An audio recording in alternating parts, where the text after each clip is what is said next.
Good afternoon. I'm Karen Lloyd, Director of the Veterans History Project here at the Library of Congress. And on behalf of our team, the library, and the Librarian of Congress, I'd like to thank you for choosing to be with us today. As an Army aviator who served as a dustoff pilot, I am thrilled to welcome you to today's unprecedented Medivac panel. Not only am I a veteran, I'm the daughter of a veteran, I'm the widow of a veteran, and I'm the sister of veterans. We're here today. If you're here today or watching from home, I encourage you to think about who the veteran in your life is. Maybe it's a member of your family, a friend, a teacher. Their experiences, thoughts, and memories make up the unique tapestry that is our nation's history. The mission of the Veterans History Project is to collect, preserve, and make accessible the memories of our nation's veterans so that we can hear directly from them what they saw, what they felt, what they heard, the human experience of military service. These firsthand narratives reinforce the realities of their selfless service so all can better understand and appreciate them. Since October 2000, we have been asking individuals and organizations to reach out to the veterans in their lives and communities and share those treasured narratives with our National Library so future generations will be able to hear directly from those who were on the front lines of history. The Veterans History Project is home to over 110,000 collections from World War II through the current conflicts. Every branch, conflict, ethnicity, gender, and every congressional district are represented. The archive includes privates to captains, midshipmen to medevac pilots. We hope you will take part in this historical endeavor by interviewing the veteran in your life and also by checking out the many digitized collections that are available on our website, www.loc.gov/vets. They are the stories of those who came before and those here that are inspiring changemakers. Their stories are our stories. At this time, I am delighted to introduce today's Medivac panel moderator, an award-winning broadcast journalist and a decorated combat veteran of the 1991 Gulf War, Mr. Chaz Henry. Chaz served in the U.S. Marine Corps, rising in rank from private to captain. He graduated with honors from the University of Southern California School of Cinema and Television, where his coursework focused on documentary filmmaking. But that wasn't enough. He went on to study transnational security issues and financial markets at University of Oxford and earned his master's degree in security studies from Georgetown University's School of Foreign Service.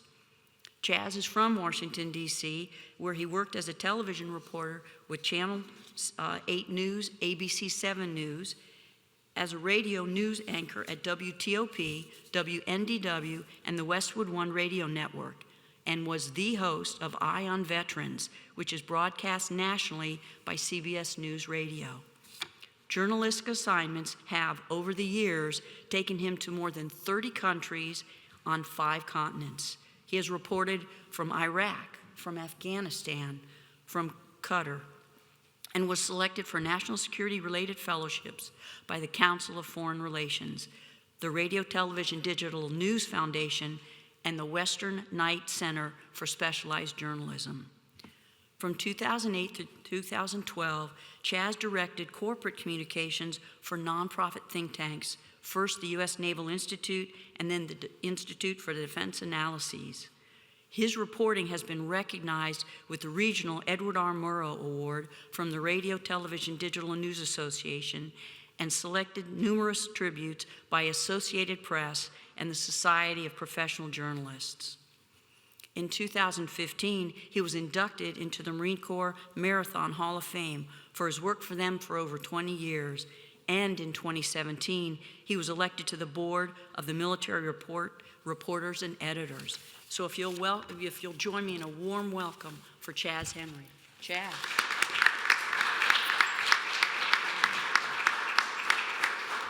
Thank you very much, Karen. Now, a lot of you know, as Karen just explained, the work that she does as head of the Veterans History Project It's an incredible contribution to our nation. But what you probably don't know is that Colonel Lloyd was the first woman officer in the Army's Medical Service Corps to earn aviator wings. An incredible accomplishment and an expertise that we may call on in the course of our conversation today talking about Medivac. It's a genuine pleasure for me to be here, part of this important work of gathering veteran stories and making them available for fellow Americans to appreciate. Now, during the 1960s to 1970s conflict in Vietnam, there was no more welcome sound to a wounded soldier or Marine in the field than the thwap, thwap, thwap, rhythmic thumping sound made by the rotor blades of a Huey helicopter on what became known as dustoff missions. You heard that sound, you knew that someone was on the way to take you someplace to get better. Now, the Army had undertaken medical evacuation flights in World War II.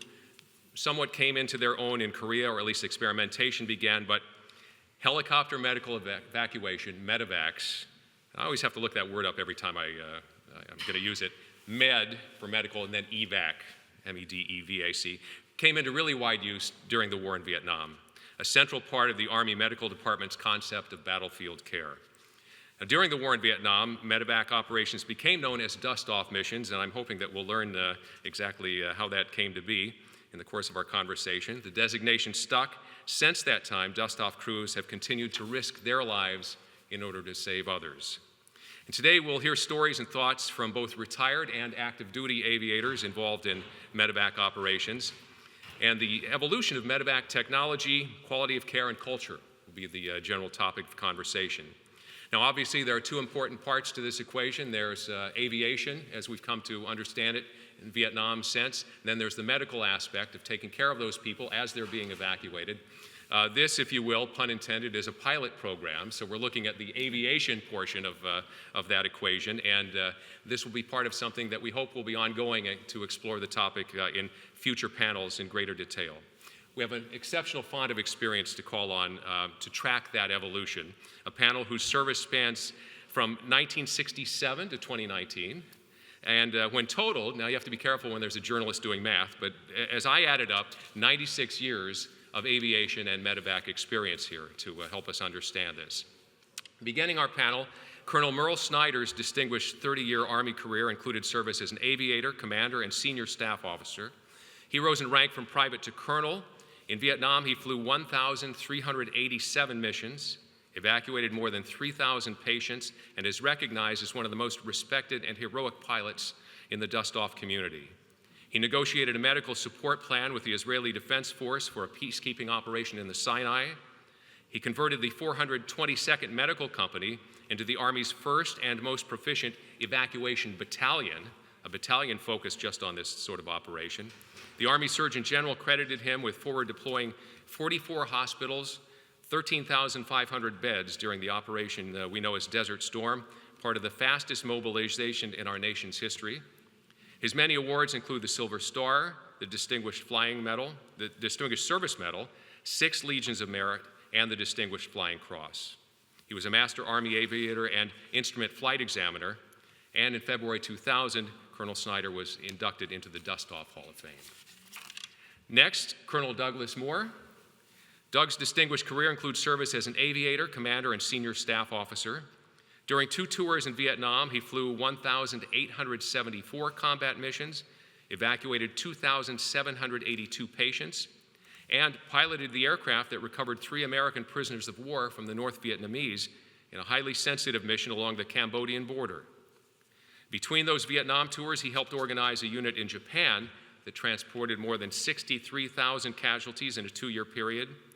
Later, he commanded the 307th Medical Battalion in the 82nd Airborne Division, served as a team chief in the Department of the Army Inspector General Agency, and commanded the 62nd Medical Group at Fort Lewis, Washington, where he served as Air Mission Commander for the massive rescue effort following the eruption of Mount St. Helens. He was serving as executive officer for the Army Surgeon General when he retired after 30 years of service. Among his awards and decorations are the Distinguished Service Cross, Distinguished Service Medal, Distinguished Flying Cross, Bronze Star, and Purple Heart. In February 2004, Doug was inducted into the Dustoff Hall of Fame. Next, helping bring this conversation into the Present day, Lieutenant Colonel Paul Rowley, currently serving at Fort Belvoir, Virginia, where he's Executive Officer to the Commanding General, Regional Health Command Atlantic. Over the course of his Army career,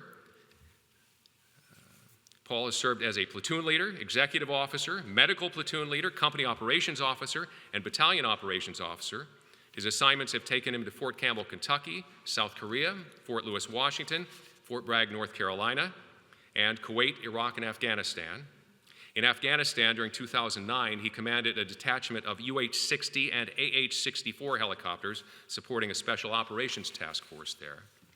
Lieutenant Colonel Roley has completed studies at the Army Command and General Staff College, commanded a company in the 101st Aviation Regiment, served as executive officer of an aviation battalion deployed to Afghanistan, and did a tour as aeromedical evacuation officer on the staff of the U.S. Joint Chiefs.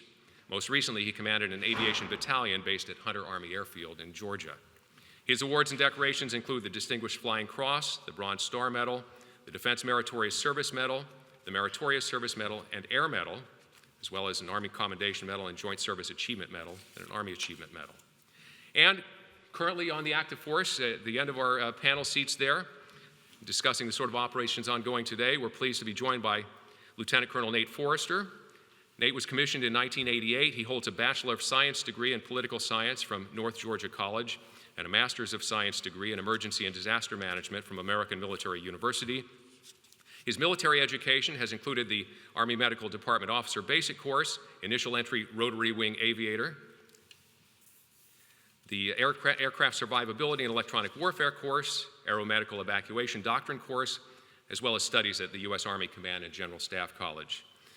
He's a lieutenant colonel now. He's been selected for colonel, so hopefully that'll pop soon. Over the course of his Army career, he's been in Kansas, South Korea, Kentucky, Texas, North Carolina, and the Washington, D.C. area. He served as a medical platoon leader, forward support medevac team leader, company operations officer, flight operations officer, medical evacuation planner. He's commanded a medical company, an aviation company, and a headquarters company, overseen assignments of fellow officers and soldiers at the Army's Human Resources Command, and been executive officer to the Army's Deputy Surgeon General, as well as Aviation Force Management Officer in the Office of the Surgeon General. His most recent assignment was as commander of an aviation battalion in the 82nd Combat Aviation Brigade.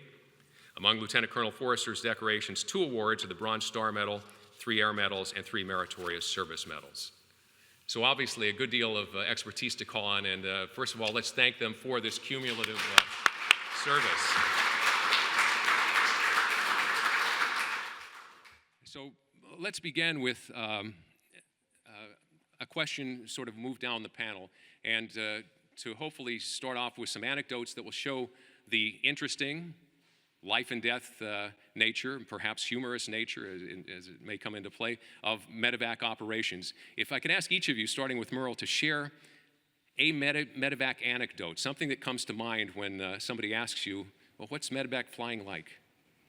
Well, it's a lot of boredom followed by sure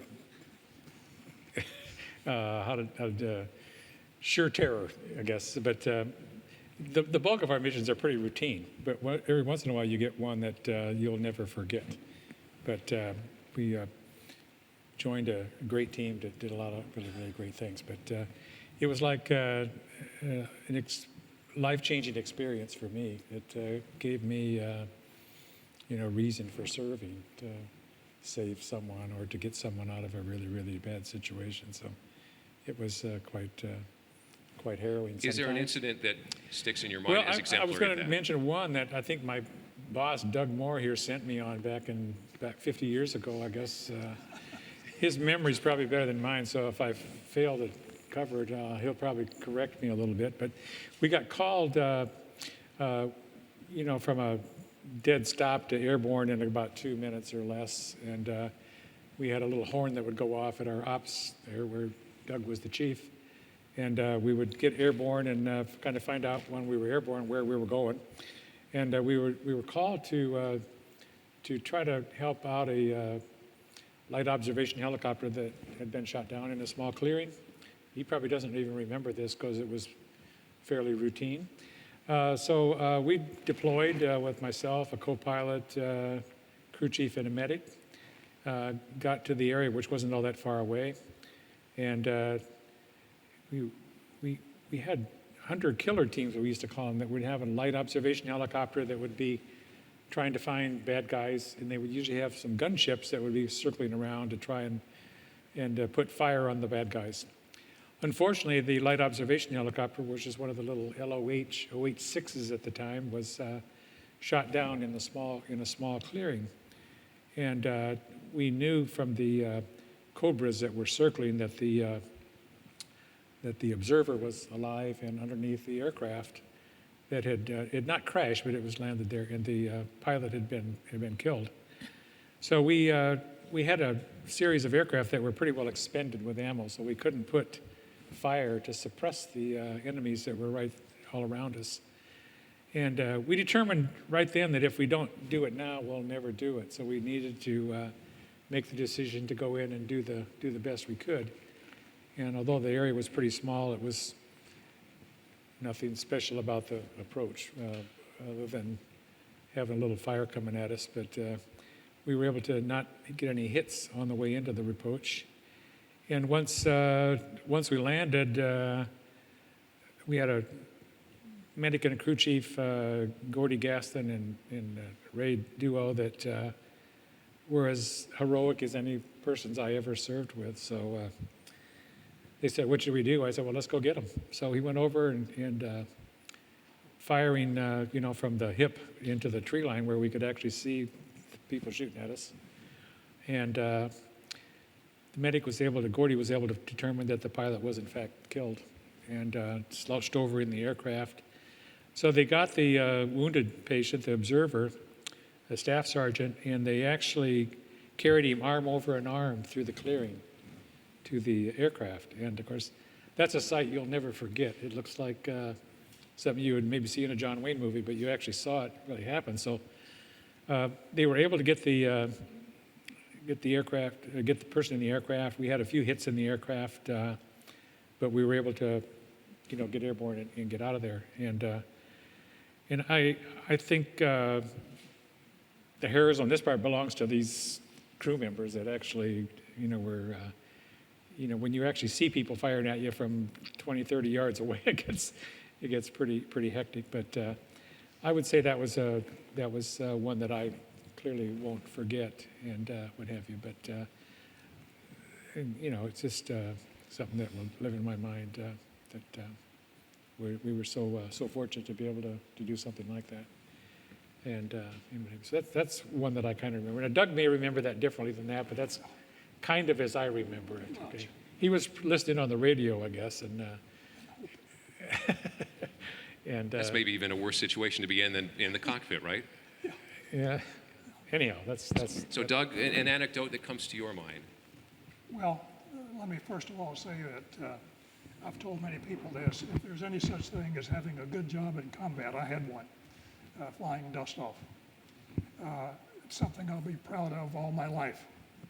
But you mentioned something that involved a little danger, a little humor. Let me tell you one.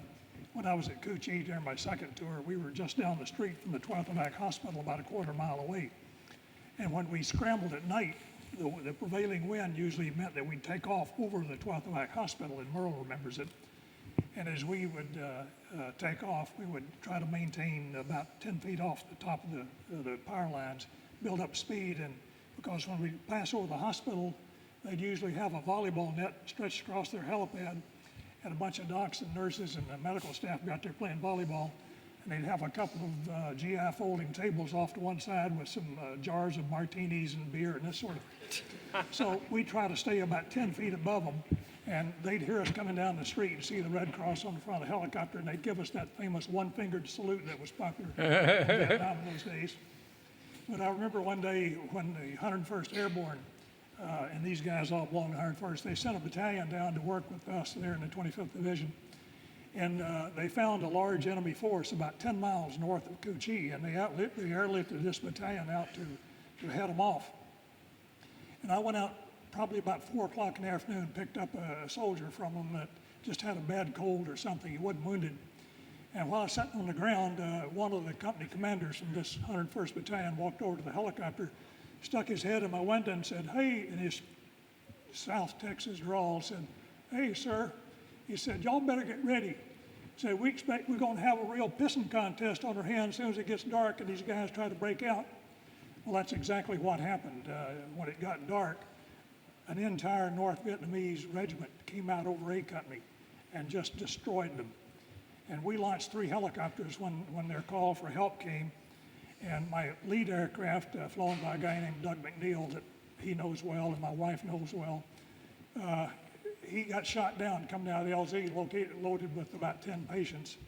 And so I landed alongside him and picked up his patients and picked up the crew, took them back to Cu Chi, and then I came back and joined my other aircraft. And within a period of probably 30 minutes, we delivered 26 badly wounded GIs to the 12th Evac Hospital.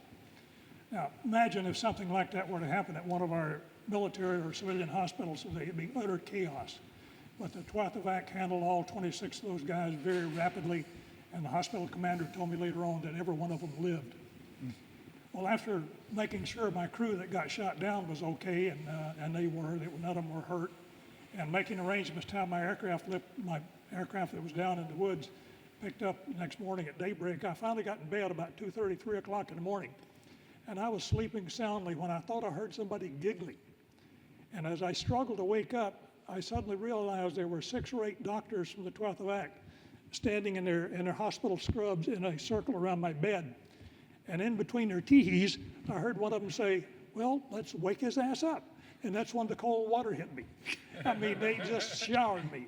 But, you know, that's the kind of thing we did in Vietnam. You could go from one extremely dangerous situation to something that was funny.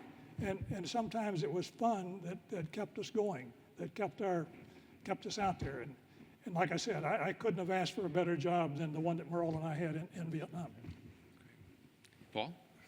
Well, again, for me, it has been an absolute honor to be a part of this kind of messaging and be able to talk to folks about the different experiences. Obviously, being able to spend time with these gentlemen and just the absolute, for us as the younger generation, have looked up to these guys for so many years through our dustoff associations and things like that.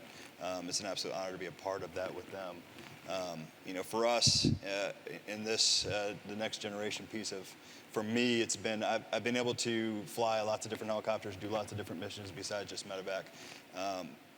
But medevac is always going to be that thing I go back to, the thing that I love, the absolute adrenaline rush, the fear, the happiness, the joy, the friendships, the camaraderie. You know, some of the funny things that we would do, as we talked about, to break the ice, to get out of after you get back from a tough mission, that we'd do. And then also just the times that you'd have that were absolutely heartbreaking, and yet you'd work together as a team to continue on and get back up. And you knew, for us as medevac pilots and medevac crews, it was always about the next mission, the next person. You had to turn around pretty quickly and be able to get back after that. I know one of the funny things that we always joked around when we were flying back in Balad. I remember Balad in Balad, Iraq, very clearly.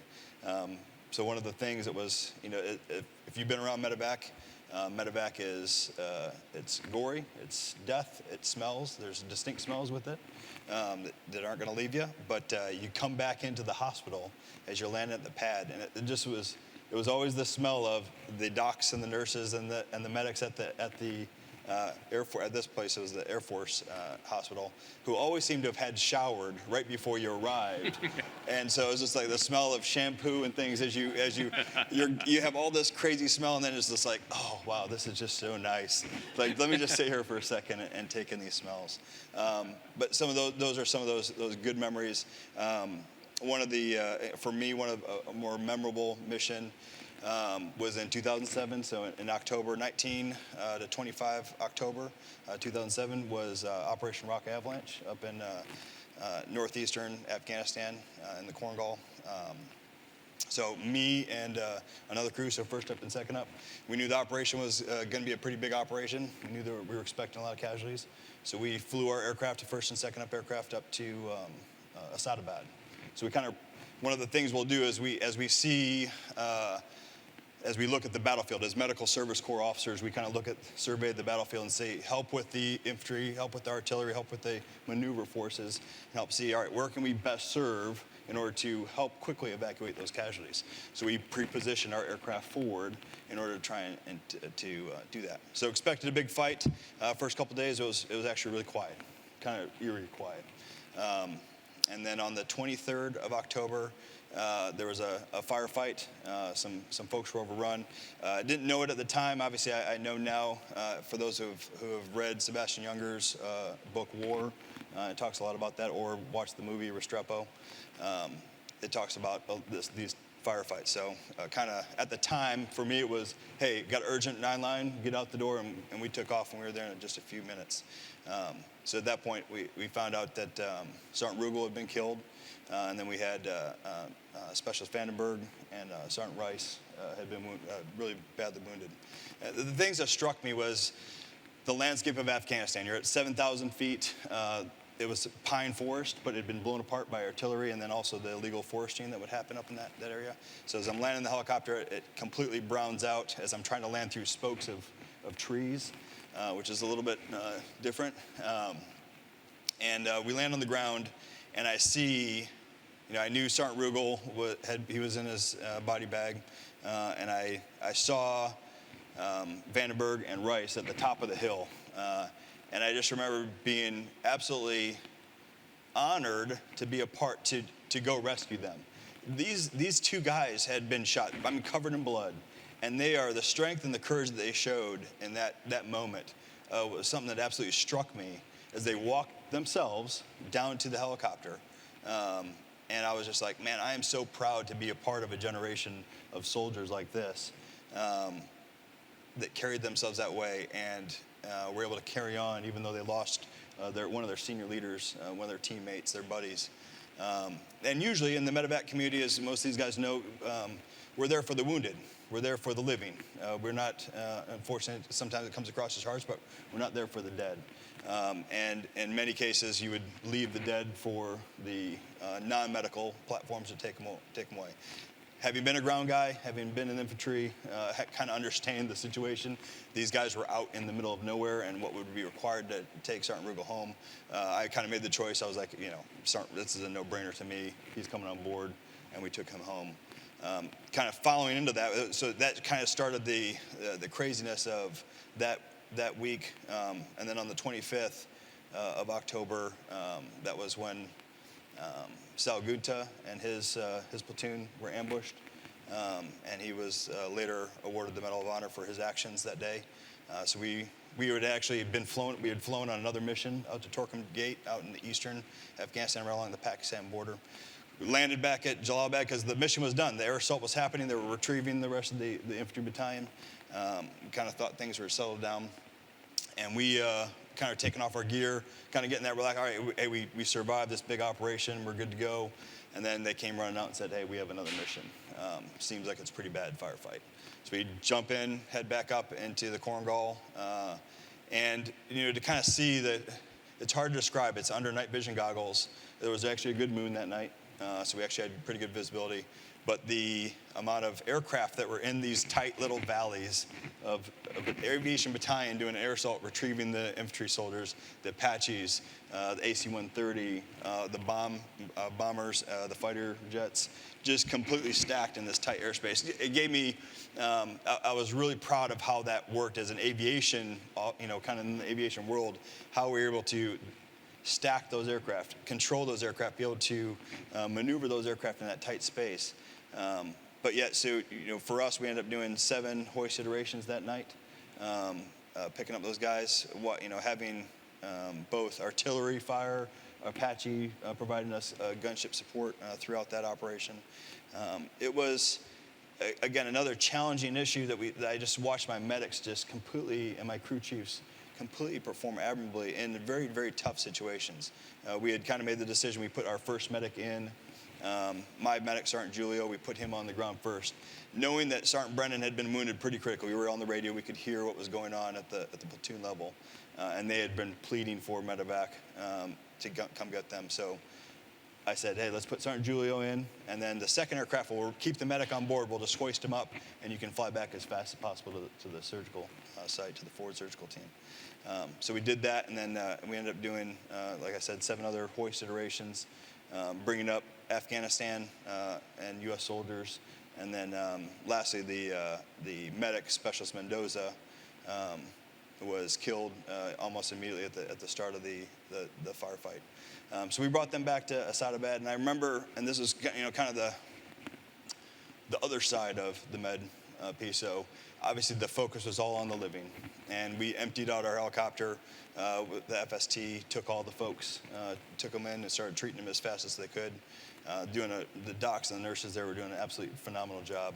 And Asadabad was basically empty. We're just our aircraft on the LZ, just sitting there waiting. And it's just us, me, my crew chief, and my pilot, and Mendoza in the back of the helicopter. And so just kind of sat with him and just prayed a little bit, cried a little bit. And it was, to me, it was like, there's part of me that was like, man, I could have been faster. What could I have done? Could I have gone faster? I also understand in the bigger scheme, as I've had to process and deal with these things, is you can't control everything. There's a reason and there's a purpose for all those things that happen. But it became a great, powerful motivator for me as I continued to grow in rank, and why we do what we do, why we hustle the way we hustle. The purpose and the training and the doctrine that we build to shape this is for that soldier, for those guys that are going out and risking their lives to go serve this nation. For me, this was one of the greatest honors I ever had, was to go serve those soldiers in that capacity. Nate, it seems that these sort of operations have perhaps a higher risk and reward aspect than many other aviation missions that one might be sent on. Yeah, no, that's right. I think that is one big difference between, I think, the medical evacuation crews and pilots and regular aviation branch pilots is the amount of planning and coordination that's done before the mission, to get our crews ready for, you never know what, right? So for a typical, air assault mission planning sequence or whatever, it's very deliberate.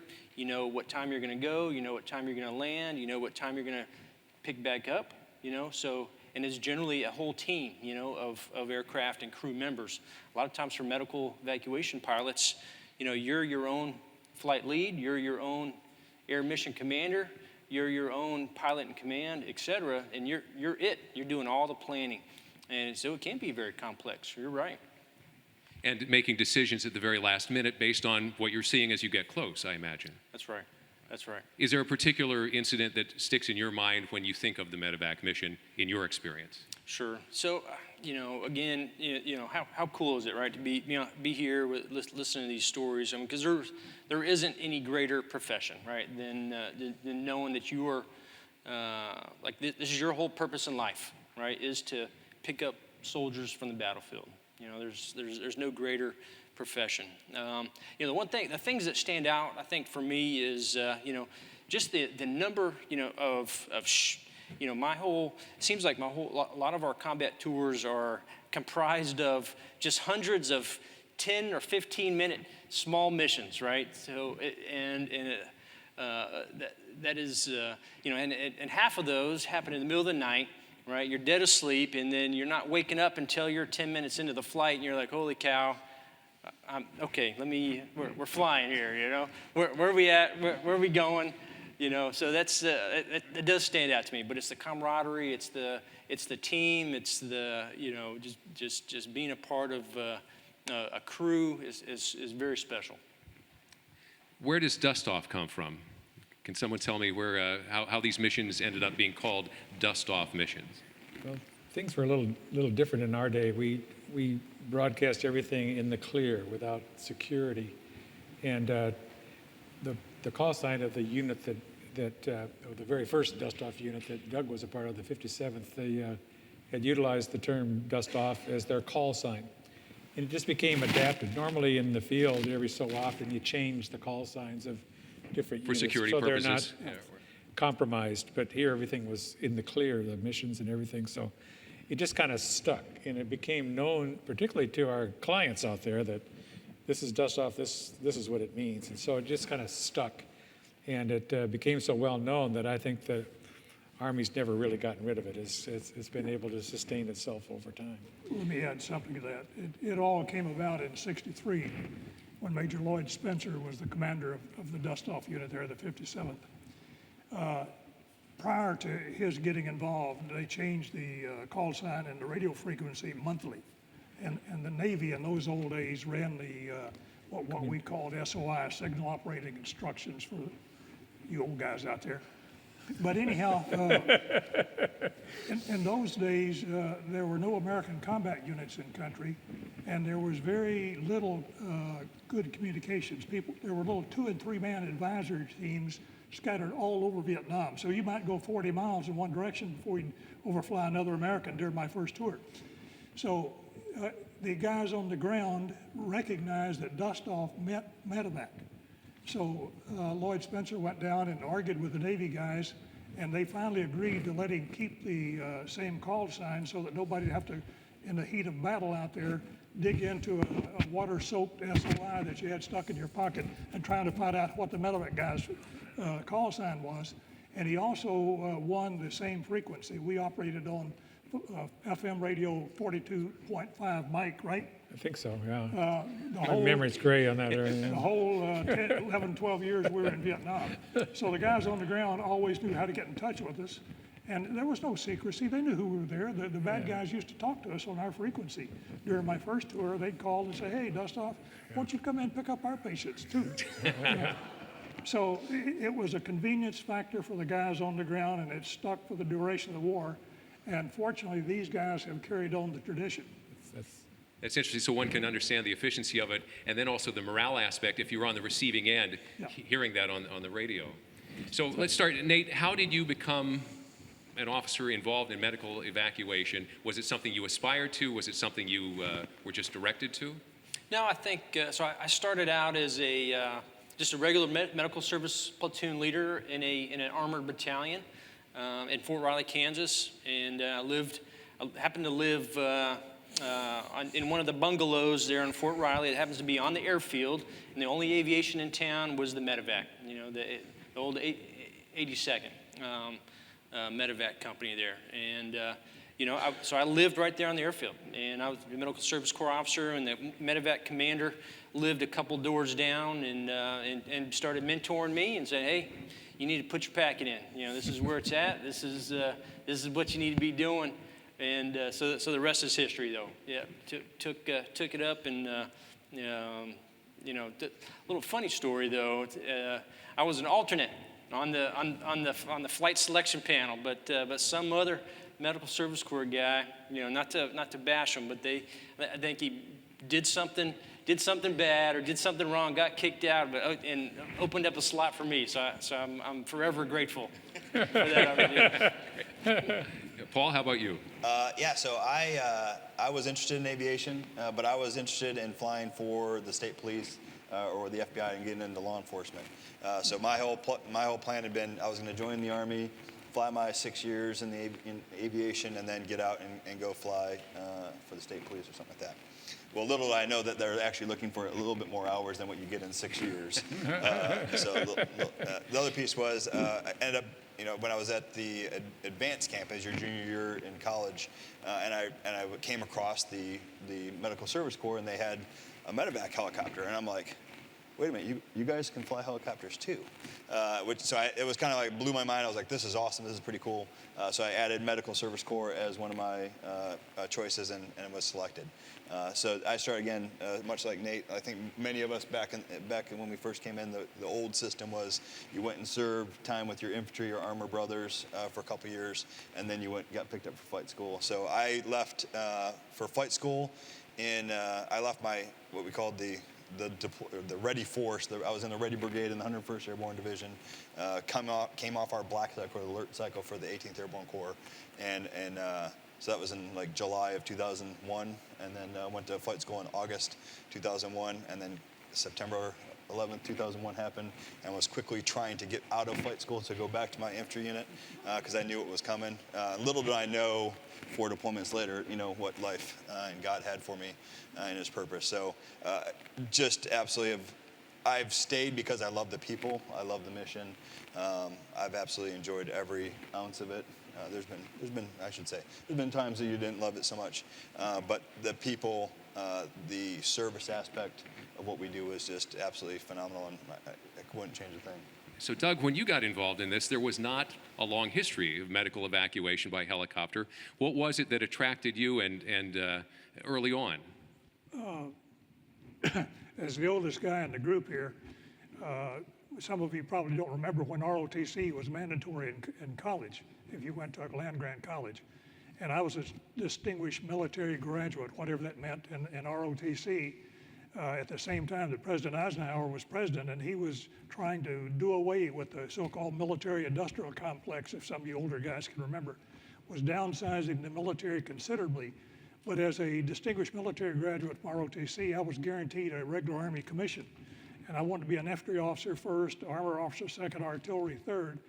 And all of those branches were filled by academy graduates. And I went to a little school in Arkansas. So they offered me 2 opportunities. One was quartermaster and one was medical service corps. And I said, what the heck does the medical service corps do? And they said, well, they do this, and they've also got aviation. I said, that's what I want to do. I want to fly airplanes. So that's how I wound up in the medical service corps, and wouldn't change a thing. And very early on, after getting into the medical service corps, went to flight training? Yeah. Mm-hmm. Yeah. And in Vietnam, I went to Vietnam in '64, so a long time ago. Wow. How about you, Merle? What drew you to it? I had kind of an unusual path. I'm back in the mid-'60s, and I've gone through a family tragedy, and I'm not in college, and I'm reclassified 1A, and I talked to a recruiter, and I said, what kind of skills do you have? And I said, well, I mostly majored in beer and women. He said, you need to be an aviator. He said, oh, yeah. So yeah. That was too easy. So I took a little test and surprised myself and passed it, and it went over to get a Class 1 flight physical. And of course, they were wavering heart murmurs and color blindness and whatever else, because there was a seat waiting for you in Vietnam. Okay, so anyhow, I passed the Class 1 flight physical and went off to training to become a warrant officer aviator. So I thought becoming a warrant officer aviator was probably better service than carrying a rifle on the ground. That was my motivation to go to flight school. I had not flown before. First time I ever flew in an airplane, I think, was when I flew my first helicopter mission as a trainee. Maybe I'd flown a commercial airline. Yeah, they took me off to basic training in a DC-3 once, I think, so I've been flying there. So anyhow, I found out, I kind of found my niche. I was actually fairly decent at that. And after a while, I was going to be one of the top graduates in my little class there. We put about 190 of us out every 2 weeks going to Vietnam, okay, and this is in 1967. And I was going to be an honor graduate in this thing. I said, damn, this sounds pretty good. They said, would you like to go to some additional training before you went to Vietnam? Because everyone in my class except one went to Vietnam. And he was a sole surviving son, and he went to Germany, I think. So anyhow, I had a chance to sign up to become a UE Cobra pilot, which was brand new, gunship. Chinook school, flying crane, CH-54, which young guys never heard of probably, and the last option there was to become a medevac pilot. And in doing that, they deferred you. They sent you off to school I think for us warrants, it was like a 6 or 8 week of training.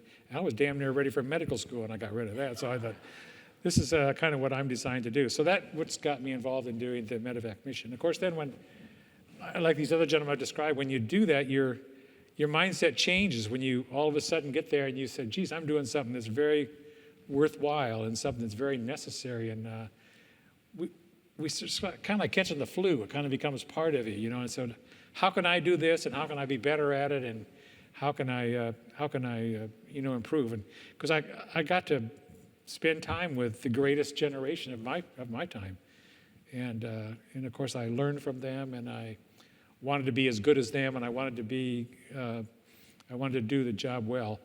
And of course I did well, got promoted to chief warrant officer when I was in CW2 when I was in Vietnam. Came back to from Vietnam, and I was prodded to apply for a commission. And I thought, no, I'm just doing my payback time for having gone to flight school and getting to do this. And I come back to Hunter Army Airfield where someone was, and at the time we were training pilots so fast we couldn't train them all at Rucker. We trained the last half of their training at Hunter Army Airfield. So they made me an instructor pilot, and I'm flying my students, one of which was an MSc that we all knew very well, was one of my students.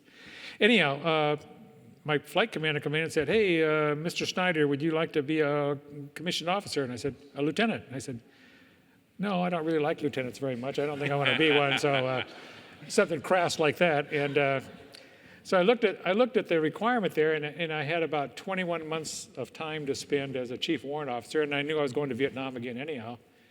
Or I had 24 months if I took the commission, and the commission was to first lieutenant.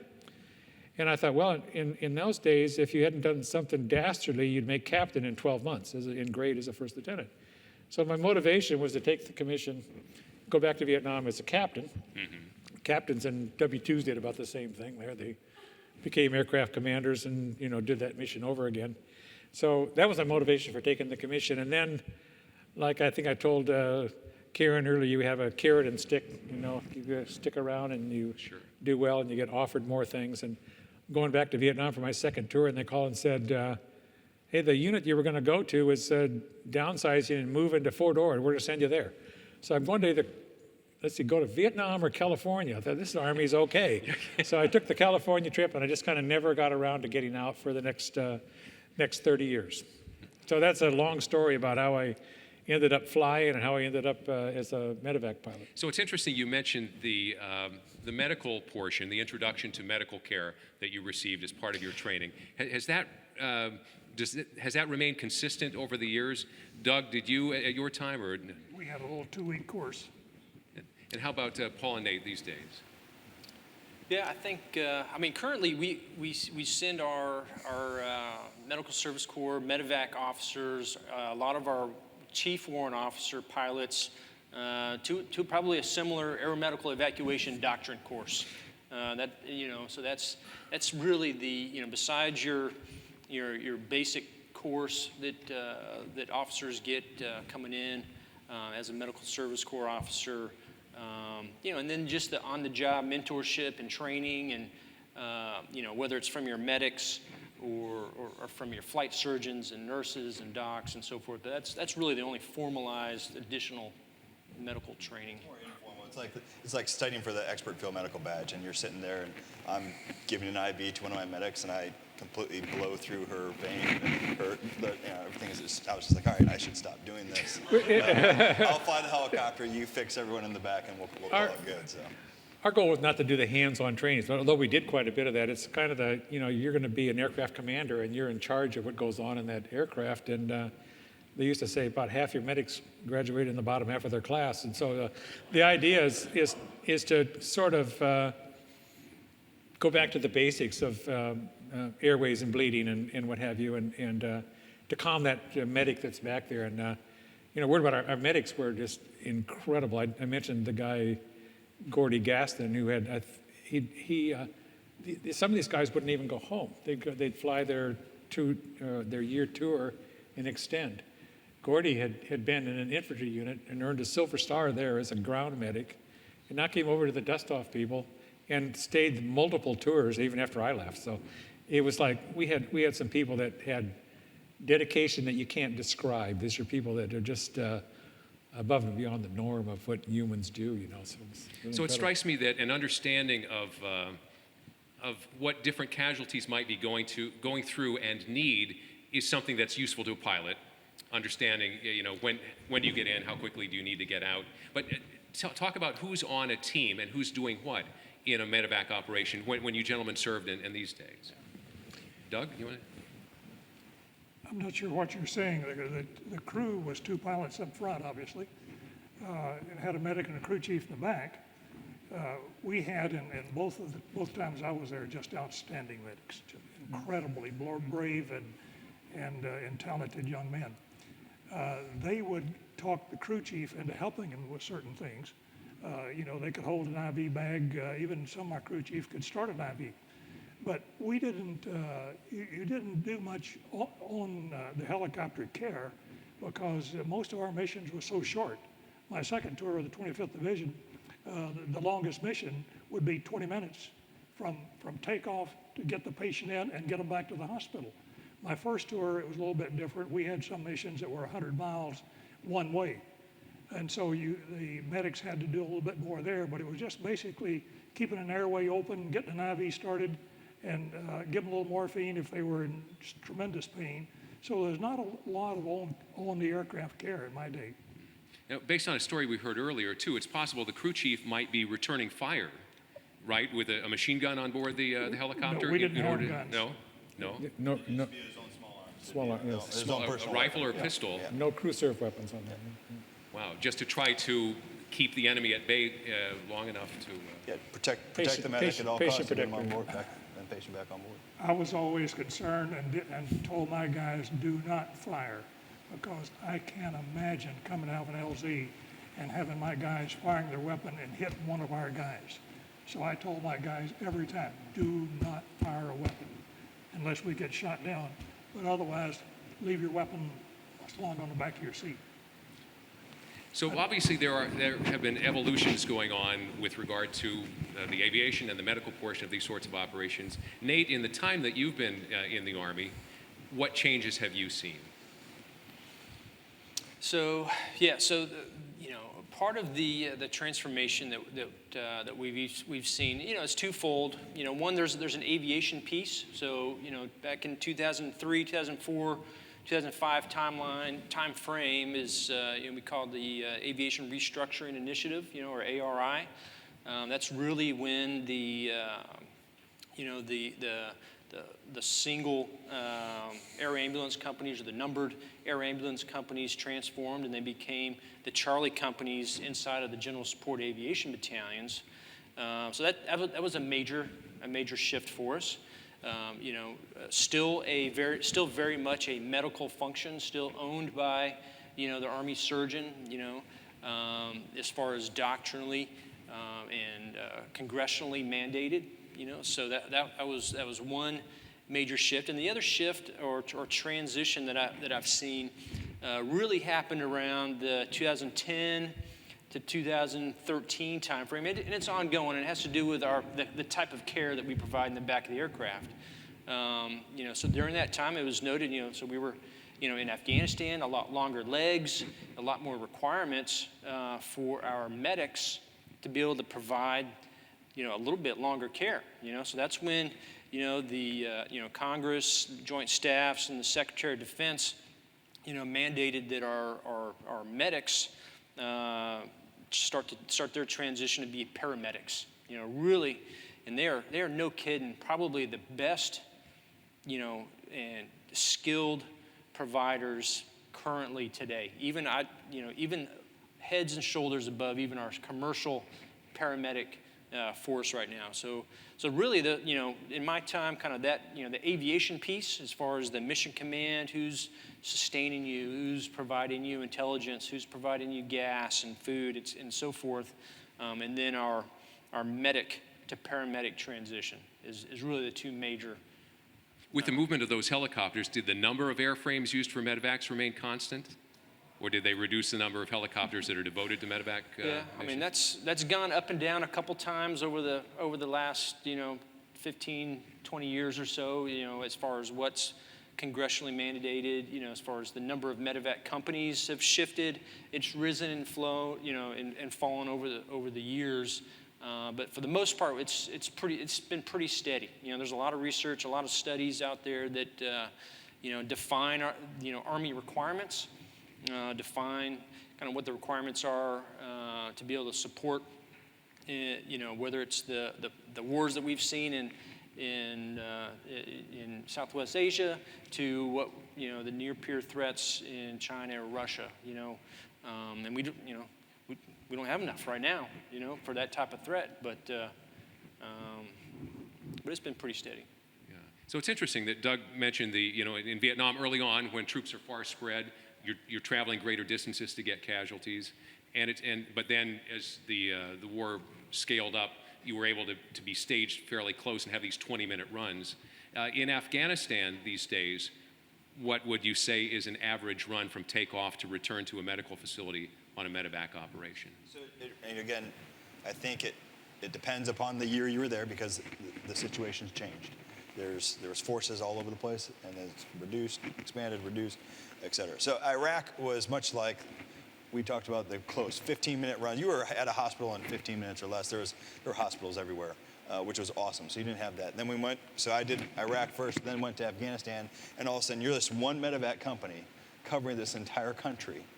You have 15 helicopters, and you realize, oh my gosh, we don't have enough helicopters to really have the resources and the people, and you were flying an hour to get back to a hospital. And so what we started doing, we had a phenomenal flight surgeon and flight PA who kind of saw this kind of happening, learned some lessons from the folks before us, and we started teaching our medics narcotic therapy, so they could be able to push narcotics, receive underneath the license of the doctor, of the flight surgeon, to be able to do that. And that to deal with pain, patients' pain in transit. And really, you got to do intubation. You're talking about long-term, high altitude in some cases, exposure, and then also the long-term care through it while you're flying in an aircraft. So that for me was like the big experience. Like, oh man, okay, this is different now from Iraq. This is different now. There needs to be a change, and we kind of saw that evolution, and it's been phenomenal to watch. To now, as the battalion commander, with my we had the very first medevac company that had 100% of all our medics were flight paramedics. So it had all been trained and certified, and it was phenomenal to watch them in Afghanistan just absolutely crush it. There was nothing they couldn't handle.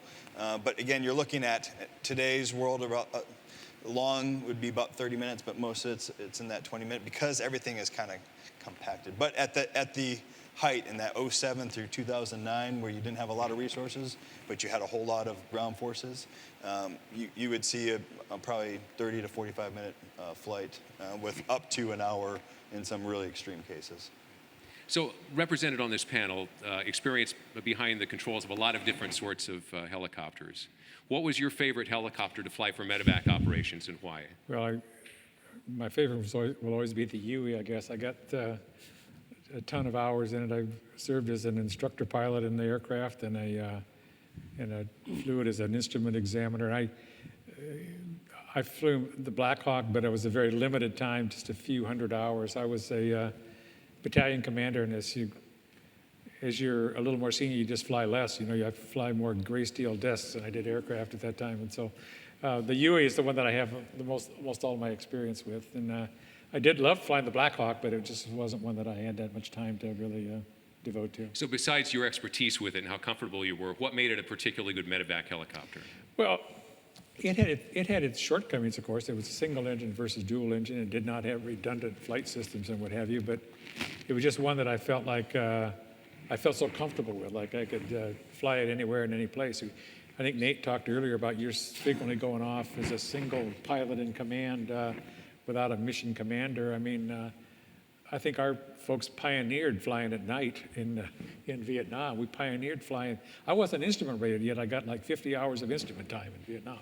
Well, I mean, so this is not night vision goggles. Scary. You're just flying by instrument. Yeah, I mean, self-taught. Well, well, I mean, we had a tactical thing enough to maybe get the aircraft from going upside down, but that was about it. But we learned because we did it, and because we had mission necessity to get from one place to another. So we flew, and we got pretty good at it. And I thought, when I go back to Vietnam next time, I want to be a better instrument pilot than I was. At least hopefully get some training.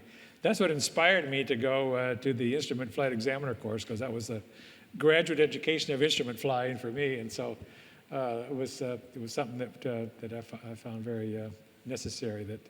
That we sort of were pioneers without training. And our medics at the time, you were talking about the medics, they had no training other than just the basic training they went through as a flight. There was no flight medic training courses or anything, and they learned on the job, and they learned. Of course, they applied what they did learn in their basic training, but it was it's pretty limited in the first few weeks of training to become a medic. Doug, you've been in probably more airframes than anybody else. What did you like in a particular helicopter? What makes a good medevac helicopter? My favorite among all of them, and I flew H-19s and a little bit of time on H-34s, the old Sikorsky reciprocal engine jobs. But when I first went to Vietnam, we had the B model Huey. It was a smaller version of what most of you guys have seen. It would only carry 3 litters across the aircraft, whereas the H model that we had later on had a bigger engine and you could carry 6 litters. But the B model Huey, the pilot sat almost on the floor. Your feet were way out here in front of you and your backside was way down here. But you could hold 120 knots. And what Merle and I, we used to be Wild West cowboys. You'd fly over the LZ, over the landing zone about 1,200 feet, and the guy on the ground would tell you which way the bad guys were shooting from. And you'd fly over the LZ at 1,200 feet, drop the collective lever on the floor, which took the pitch off the rotor blades, and we dump it over into about a 2,000 feet a minute rate of descent, and try not to do more than a 180-degree turn before landing. And that old B model, you could hold 100 knots till you were from here to the other end of the wall there. And all of a sudden, you'd pop the stick back and pop it and pull in some collective, and it would come to a screeching halt. The H models that we had later on were larger, and these guys have problems with the Blackhawks too. Once you start trying to slow it down, it doesn't want to slow down. It wants to just keep going. Floating, we call it. But the old B model Huey, all you had to do was keep it right to 100 knots right up to the ground and pop the stick, and you'd stop. And I see some of the old guys back there that remember flying those things too. Paul, how about you? I love the Blackhawk. It has saved my butt many times. But the double redundancy and all those things. But my favorite by far was the Alpha model. We call it the Franken Hawk. So it was in Afghanistan, we stripped out all the medical interior because we needed to be able to fly in that high, hot altitude. And so we stripped those out, and then we took the Lima engines, put the Lima UH-60 Lima model engines into it, but we kept the Alpha transmission, and it was like a Corvette. I was out flying Chinooks, which was fun to do because they would always think you're just a Blackhawk, they cannot fly you. And so, we would routinely leave our escort aircraft behind because I had a patient who needed to get to hospital, and I could just pull in whatever I needed, and it was lightning fast, and I loved it. And this was just sort of an ad hoc interim it was like, hey, solution. Alpha's having problems. We haven't quite got the Limas are coming. We got the mics coming in the future sometime. And so they were like, hey, what if we throw some new engines in this thing? We called it a Franken Hawk because it was literally, hey, let's just make up some limits and just kind of, we literally had a sticky note, was like our transmission limit type stuff that we had on it to keep us from breaking rules. But yeah, it was good. Nate, a favorite, and then what, if you were to design an ideal medevac helicopter, what capabilities does it absolutely need? Yeah, so very, very, very similar background as Paul, as far as just experience and the comfortability and the number of times that the aircraft saved your butt. But what, Doug was talking, and I just realized why there was a certain task in flight school that we had to learn, and it's called an auto rotation with a turn.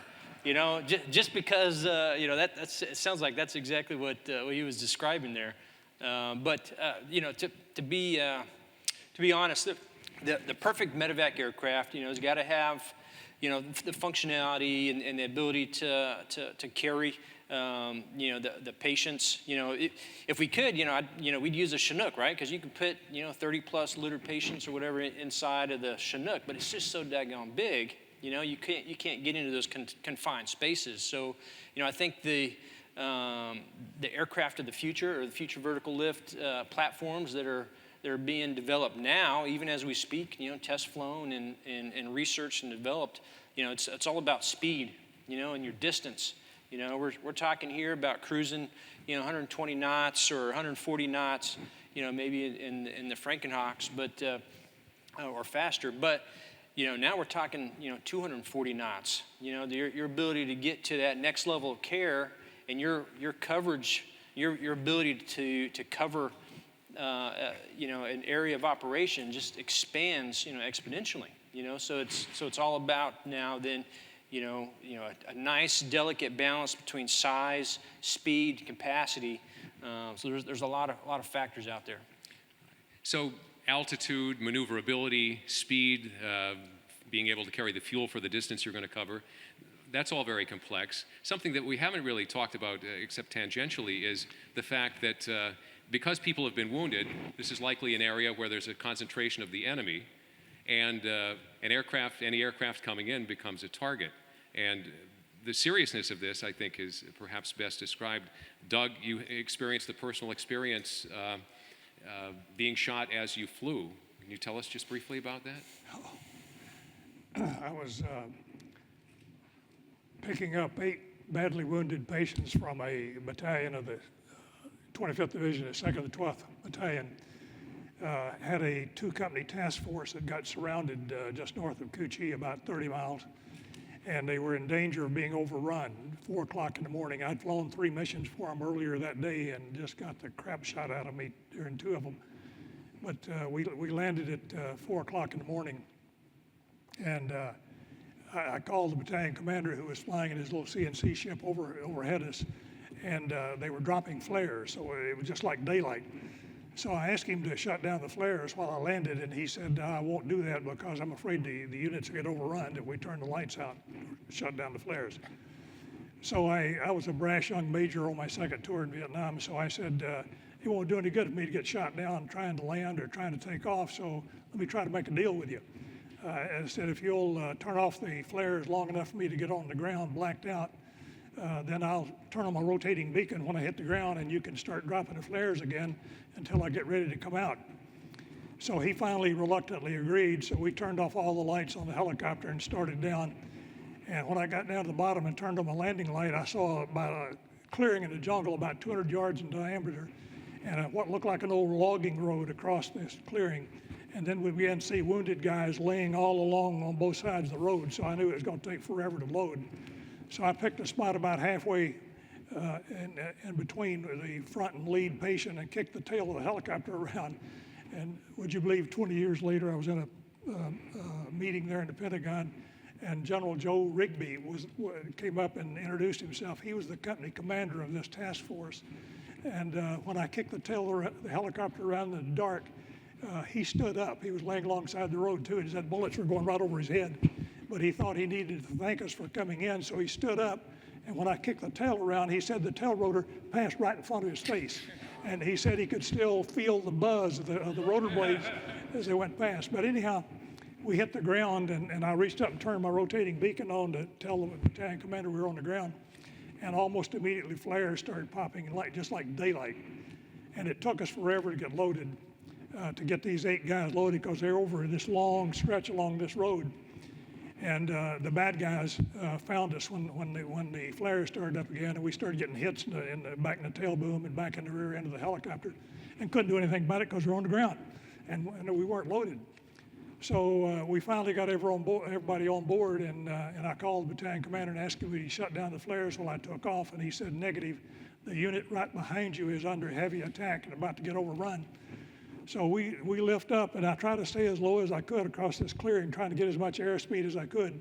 And when I got close to the trees on the other side, I came up like this, and just sheets of tracers started coming up underneath the helicopter, and one came up with my left knee and hit the collective lever and ricocheted off and split my left thumb open, and that hurt like a son of a gun. And I reached back and grabbed the collective again, and then I heard this awful scream right behind me. And the medic told me one of the patients had been hit in the back, hit him in the spine and killed him, unfortunately. And then something hit me, and my head flew back like this and hit the back of the seat back here. And it hit so hard until my co-pilot told me I threw the stick out of his hands too, and I jammed the right pedal all the way to the floor, and I pulled the collective all the way up to the top.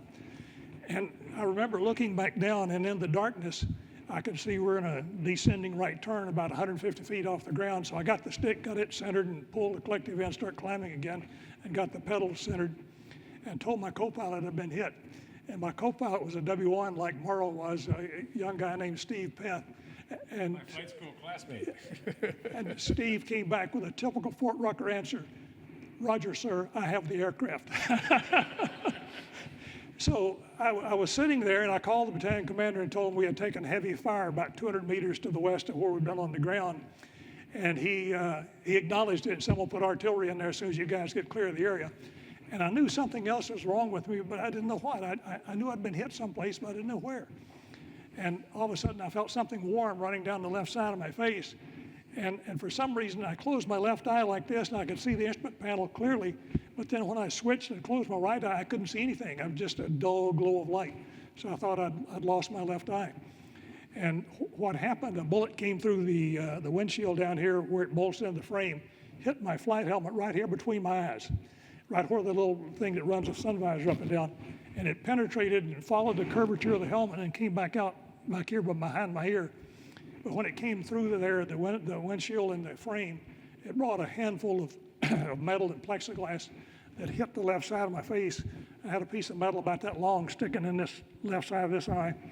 And my left eye was filled with metal and plexiglass, and it chipped out a place up here on my head and a little place back here on the back. I was in the hospital 5 days, went back to flying again. You know, the good Lord's looking after me that night. An example, though, of the fact that, this risk-reward, it's a matter of piloting, getting in to where the patient needs to be picked up, getting them on, hopefully treating them in flight to get them back safely, and dealing with the bad guys. The enemy always has a vote, and in this case, there are people aiming things at aircraft. So I imagine in Vietnam you were dealing with small arms fire with maybe a rocket, a shoulder-fired missile. We got hit with an RPG in the afternoon. RPG. So these days, what are the there have been advances in anti-aircraft weaponry. What are the menaces that you all face when you fly these days? Yeah, it's the same stuff, and now, I mean, it's it's weather, it's obstacles, it's power management. So it's still just basic piloted stuff, but then now, you're talking about, radar threat, laser threats, and that's greater precision in some of these weapons that are trying to shoot down aircraft, right? Yeah, but for Afghanistan and Iraq, for those fights, it was the same small arms and surface air threats that these guys faced, and it was much the techniques and things that they learned and taught, and the things that we went through flight school was learned through their actions, which, when we were flying in Iraq, going to Iraq, we were flying at 50 feet. You're worried about the surface air threat. You're worried about those things, and so you'd be able to defeat that through flying low level, especially in an open desert terrain where they can see you and hear you from a long ways off. Afghanistan kind of changed, some of those things. We started seeing less and less of the surface air threat. Started dealing more and more with small arms fire, RPGs, and then Dishkas and things like that. So what do? You put some altitude between yourself and the enemy threat.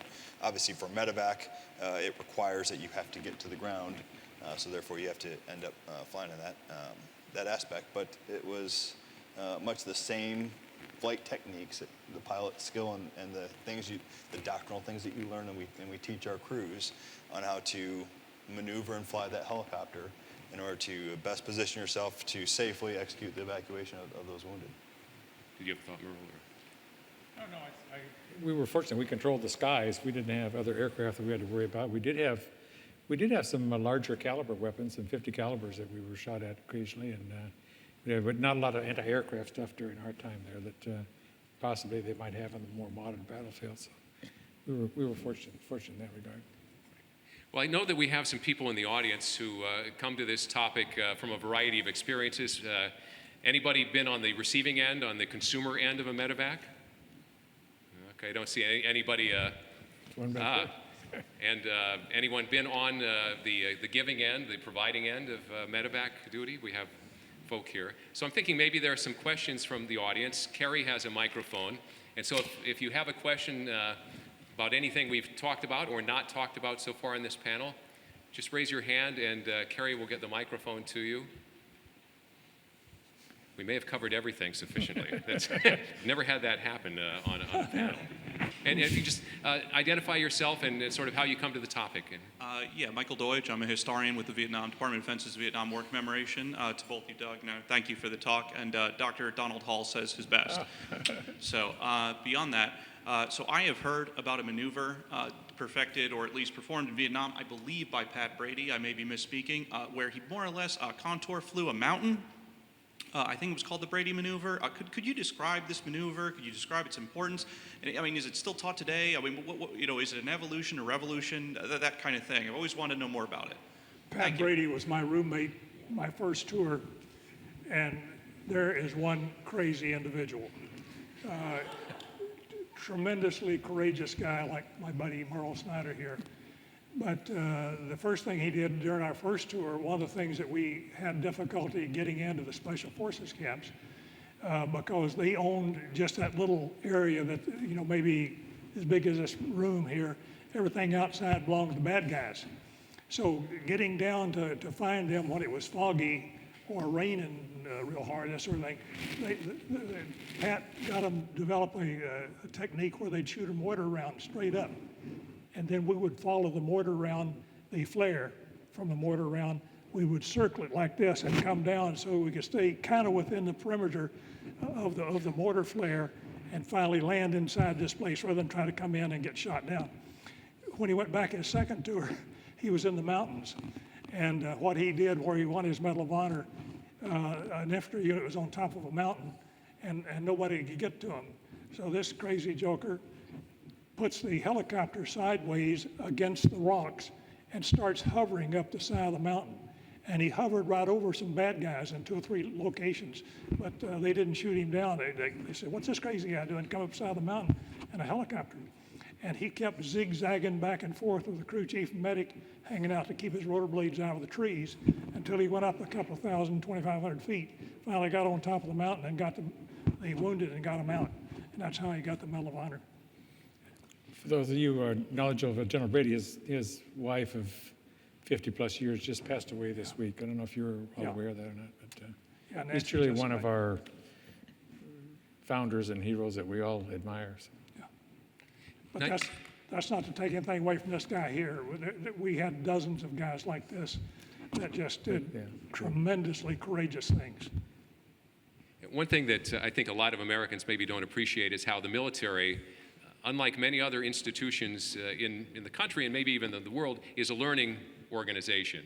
And the military is very big on lessons learned, taking down, reviewing, analyzing lessons learned, and then applying them to future doctrine. And even though I was a Marine, I know that the Army is doctrine-oriented, and doctrine rules in the Army. And so I think a lot of the things we've discussed that occurred in Vietnam, you talk about the medics learning and then sharing that expertise has led to the evolution of the care that a service member wounded and picked up today receives.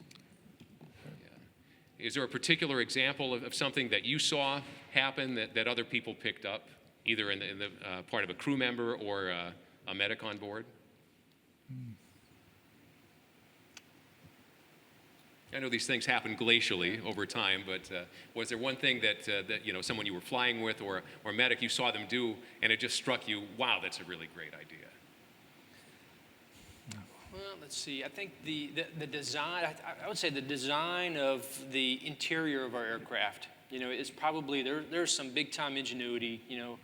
Paul's talking about the Alpha model Black Hawk, just a bare bones, interior. But the way that our medics and our crew members would set up the interior of the aircraft, the way that, from cargo straps were, X'd across the top cabin of the interior of the cabin of the aircraft, which allowed you to, slide your spine board in, to hang your medical kit on. I think some of that type of stuff was probably caught on and, and codified into, standard operating procedures for those that are serving in theater,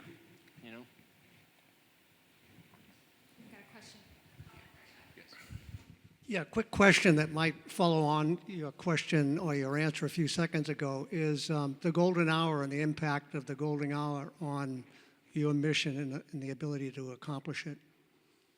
You probably should explain what the golden hour is and then go from there. And is it an hour in medevac operations, or is it a shorter period of time? Yeah, so I think the basic understanding of the golden hour is the time in which, a mission is received, by the medical or the medical evacuation crew to the point in which that casualty is picked up and delivered to the next higher level care. That's the basic rudimentary, thought or design of the golden hour. I mean, it's evolved. I mean, it's almost slang now. The golden hour. What does that really mean? In places like Afghanistan or places where you had, long durations. I mean, are you able to meet the golden hour? A lot of times, no.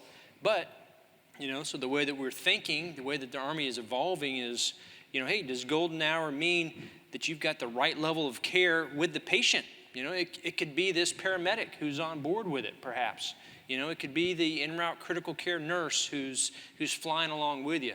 But so that even that term, and I think the SecDef and along that 2012-13 timeframe, mandated the golden hour, in theater, and so that drove a lot more aircraft into theater to ensure that we have, along the major, supply routes, covered. So that brought a lot more capability. Doug? I'm glad you asked that question because that was something I was hoping to get clarified here today for an old guy who's been out for 30 years.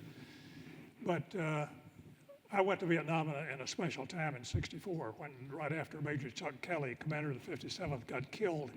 And the U.S. Army Vietnam folks there at the time were trying to do away with dustoff. There were so few Hueys in the country at the time, they wanted to take them over and just let any aviation unit, any helicopter unit pick up casualties just like the Marines do.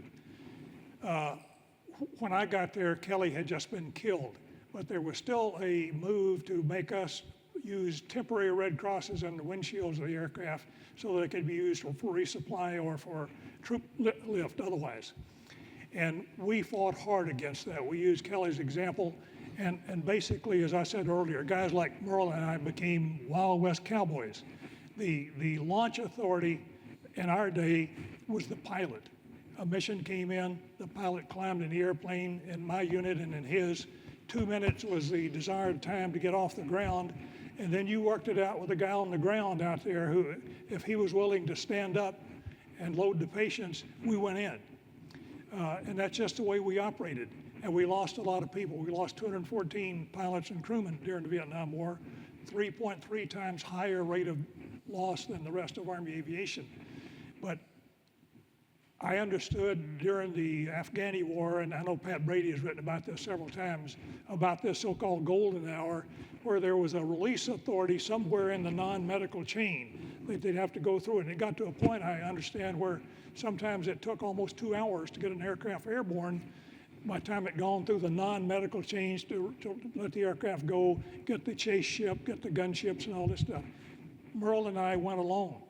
We didn't wait on chase ships or gunships. And you wonder if they had operated in those days I'm talking about. And I'm not trying to be critical, I'm just telling you what I know. I'm not trying to be critical, but if they had flown like we did and worked it with the guys on the ground, would they have lost any more aircraft by doing it that way? And certainly it would save on maintenance if you've got a chase ship and a couple of gunships going with you every time you go anywhere. And I just can't imagine, based on our experience, I can't imagine having a guy laying out there on the ground in a courtyard of an Afghani village someplace with bullet holes in him or fragment holes all over his body and waiting on some damn non-medical guy to release the airplane. I mean, that just grates against everything I stand for. And I just wonder how old cowboys like Merle and I would operate in that kind of environment. And maybe I've overstated it based on what I've heard from a few guys and from Pat Brady, but maybe these guys can explain what that was all about. I think it was, I think that would be an outlier compared to the norm, quite honestly. Those are extreme circumstances that happened. So you had 2 levels of authority. So you had the medical approval authority because we had limited aviation assets to go fly. So we had plenty of ground assets and things like that could move folks. So you had a medical approval side that said, hey, this is a valid medical mission. And you also got to understand, many of our missions were also for the Afghan civilian population. And we had to deal with that as well as like prioritizing hey, U.S. soldiers versus Afghan civilians, Afghan soldiers, et cetera. So some of the delays, some extreme delays, may be more so on that than a U.S. soldier. It would not have happened for U.S. soldiers unless there was a very, very random, very rare occasion. So then you had the aviation mission approval. So medical approval and the aviation risk mission approval based upon the level of risk and depending upon if it's moderate, high, et cetera, depending upon where you're going in, hot LZ, enemy situation, things like that. If you had gunships available or if you didn't have gunships available. Many times in Iraq, I flew single ship, much like you guys did. That's how we operated. In Afghanistan, we started going multi-ship, but 2 Medivac aircraft because we could help with the casualties by having extra paramedic. But not having an aircraft flight protection. There was no protection aircraft because there was enough around the area that you could call in to an OH-58 or Apache to be able to provide you some cover on the air battle nets and things like that. And then it kind of started to evolve where we started having dedicated Black Hawks with assault battalion aircraft that were escort aircraft. And then also in some cases, like up in Jalalabad, we had dedicated Apaches that would fly us because it was such a high threat area all the time. And it was great to have them. They didn't hold us up. We always would continue on. They would catch up to us, and they would provide cover. And many times they would already be launched out because the tick was happening before casualties reported. They were already launched to go out there and start engaging the enemy, and then we would come in behind as casualties happened. So the aviation folks, who are the commanders, which then also became the medical service corps officers as well as General Support Aviation Battalion commanders. We were that launch approval authority depending upon the level of risk, or the aviation brigade commander, or in some cases, in the most extreme cases, the commander for that theater. So in my experience, it was pretty well received. Things actually moved pretty quickly. The Black Hawk does take longer than 2 minutes to get going. It would routinely, I think we were trying to shoot for about 8 minutes if we could. Anything less than 10 minutes was good. If you're over 10, that warrant officer or that officer was getting a lashing if it was taking that long. And then obviously with the evolution of the mic model and the more digital cockpits, it takes even longer to get those up. And then, so all that piece, the more avionics things you get added to it, complications within the aircraft, takes a little bit longer to spin that aircraft up. That's why I like the Alpha. It was great because it could get going really fast, and we can get out there and go save lives. Sports car advantage. Yeah. Well, our time is drawing close here. I'd like to end with just a question. This is dangerous flying. Can be highly rewarding if the patient lives. Whether the patient lives or dies is impacted by many things that a pilot can't have any control over at all. Do you keep track? Have you kept track? Did you, at a certain point of your flying, keep track of how many of your patients lived, you got back successfully, and or have you run into soldiers who have come back to you and they said, I was in the back seat and you took care of me? I've run into 2. It's pretty rare. So let's go down. So Merle, It's pretty rare that you do that. I don't know that I've run into any. I remember some people that say I've evac'd them, but I'm not real sure that was accurate. But sure, right. But I couldn't say of any specific that would name that. So. Doug? I've run into 2. One I picked up in probably the most dangerous fog night I ever flew. Wonder we didn't get killed. And he had most of his foot blown off. I met him, and then I met a guy that a round had hit him right here, and it blew out the orbit of his eye, and his eye came out. And I was sitting in the briefing room in the 82nd Airborne when I was commanding a battalion in the 82nd, and this guy had a patch over his right eye, and he kept looking at me, and he finally said, "Are you Doug Moore?" And I said, "Yeah." And he said, "You picked me up, you son of a gun." But he didn't say son of a gun. He said some other word. But those are the only 2 guys I've ever met that I know I picked up. Yeah, Paul? I took a little bit different approach. I kind of understood the depth of what could happen as you get to know people or things like that. So I kept a distance. I didn't want to know who they were. My patient was always, when we picked them up, they were alive. And it was kind of a rule on our aircraft. If they were on our aircraft, they were alive. And we were working our butts off to make sure that patient got back to the hospital. We did whatever it took to make that happen. And then if they passed away in the hospital, it happened in the hospital. So I did not keep track of people. Like I said, there was what ended up happening was there was a couple very publicized missions that I flew, and then obviously things, you get to know the people from that based upon those missions, being in books and things like that. So those are the only reasons I know some of the names and some of the folks that I flew. But for the most part, I purposely did not want to know that. It was hard at Bagram or in some of the other places. You had the hospital right next door to us. We were right next door. And so every time someone passed away, they did a ramp ceremony where we'd honor the fallen. And you knew if you did a ramp ceremony, you're the guy that just flew them in. Right. That guy didn't make it. So it became, I really want to be a part of that. Sure. It was kinda, Nate?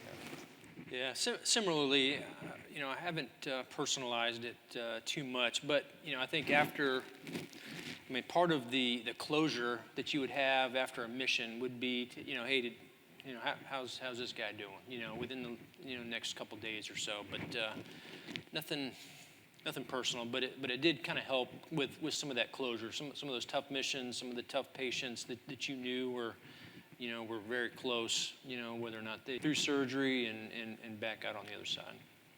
Yeah. Some extraordinary experience that we've had the pleasure of sharing this afternoon. How about a thank you to these gentlemen for doing so?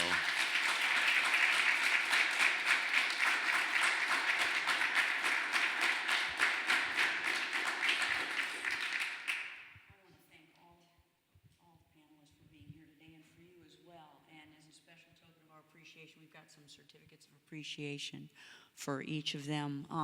I want to especially thank Merle, a mentor of mine since the basic course ages ago, who helped, who we had a conversation about would this be something that would be of interest, and he helped me pull the right people together, and I can't thank you enough. So first, Chaz. Lieutenant Lloyd.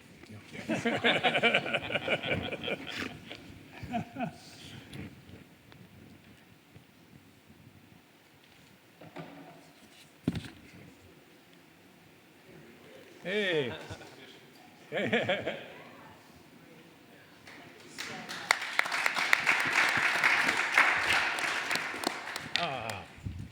Oops. From the old days. Thank you so much, Karen. Yes, thank you. Good job, Karen. Appreciate it. Thank you, sweetheart. Thank you.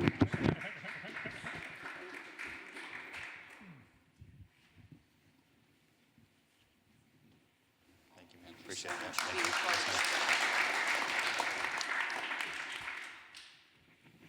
All right, thank you. Thank you. So Thank you. All right.